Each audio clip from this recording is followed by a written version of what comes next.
আসসালামু আলাইকুম রহমতুল্লাহ। কেমন আছেন সকলেই? আশা করি সকলেই ভালো আছেন। দেশ ও প্রবাসে থাকা বাংলাদেশের সকল নাগরিক সহ সকল ব্যাংক গ্রাহকদের জন্য একটি মহা গুরুত্বপূর্ণ আপডেট নিউজ। এটি একটি তথ্যবহুল নিউজ। সুইস ব্যাংকে বাংলাদেশিদের আমানত 1 বছরে বেড়েছে 41%।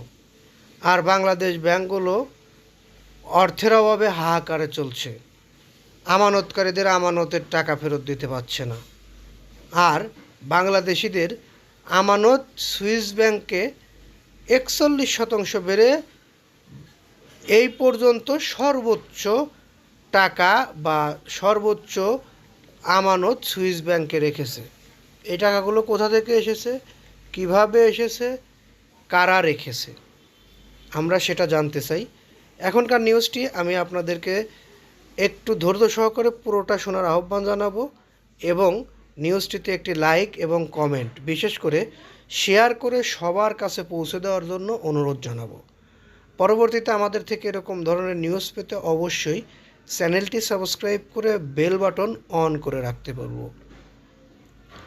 2025 সালে সুইজারল্যান্ডের বিভিন্ন ব্যাংকে বাংলাদেশিদের আমানত প্রায় 41% বেড়ে 83,41,60,000 সুইস ফ্রাঁ বা প্রায় 12,751 কোটি টাকায় পৌঁছেছে।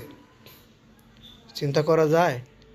আর বাংলাদেশের ব্যাংকগুলো আমানতকারীদের আমানত ফেরত দিতে পারছে না। আমাদের বাংলাদেশের টাকা কোথায় গেছে এইটা আপনারা এই নিউজের মাধ্যমেই বা এই তথ্যের মাধ্যমেই জানতে পারলেন, আমিও জানতে পারলাম।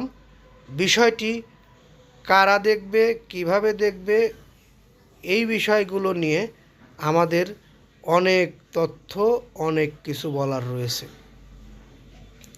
2024 সালে দেশটিতে বাংলাদেশিদের জমা করা অর্থের পরিমাণ দাঁড়িয়েছিল 58,95,00,000 সুইস ফ্রাঁ বা প্রায় 8,800 কোটি টাকা। এই অর্থ ছিল সুইস ব্যাংকে বাংলাদেশিদের আগের 3 বছরের মধ্যে সর্বোচ্চ আমানত।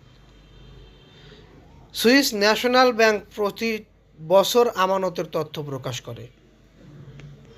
ব্যাংকস ইন সুইজারল্যান্ড ক্যাটাগরির আওতায় দেশটির ব্যাংকগুলোতে বাংলাদেশি নাগরিক, বাসিন্দা বা কর্পোরেট প্রতিষ্ঠানগুলোর সব ধরনের মুদ্রায় রাখা আমানত পর্যবেক্ষণ করে।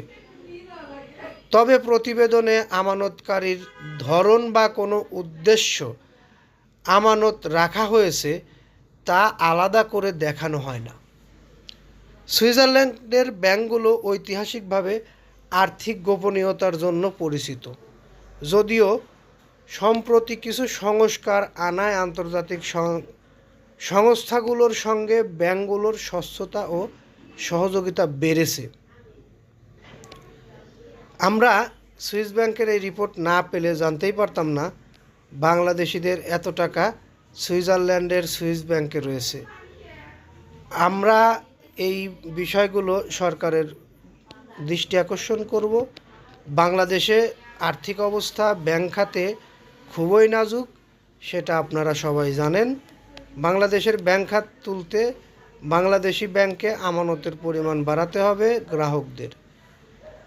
চাইলে আপনারা এখান থেকে কিছু সহযোগিতা নিতে পারেন বা বাংলাদেশের ব্যাংকগুলোকে আপনারা চাইলে আরও উন্নতিকরণ করতে পারেন। যাই হোক, আপনাদের কোনো মতামত থাকলে কমেন্ট বক্সে জানিয়ে যাবেন।